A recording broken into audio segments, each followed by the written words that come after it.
Sydney and surrounding regions have a dangerous 36 hours ahead as torrential rain and thunderstorms sweep through.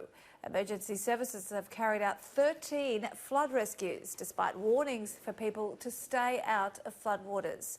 Stella Todorovic has the details. Too much rain too quickly has emergency services fearful of what's to come. We're asking for the communities to work with us. Torrential rain is forecast for Sydney, the Central Coast and the Illawarra. It's prompted warnings for severe, life-threatening flash flooding. Our concerns at the immediate future are the rising floodwaters and any cars that enter the water.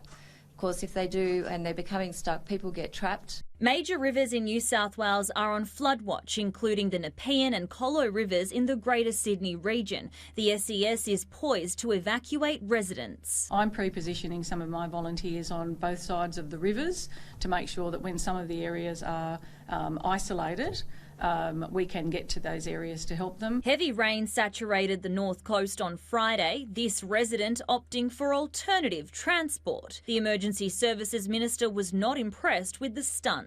I have asked the police if they could investigate that matter. With this sort of buffhead behaviour is not going to be tolerated. David Elliott issuing another warning for drivers to stay out of floodwaters. The community is just not taking seriously some of the warnings that have been issued. The trough will reach the south coast by tomorrow night, potentially causing problems for bushfire-affected areas. The landscape having been altered by a devastating fire season, and now heavy rain could cause flash flooding in communities trying to rebuild. More than 700 firefighters are in the field, the rain helping them bring the remaining blazes under control. Stella Todorovic, Sky News, Sydney.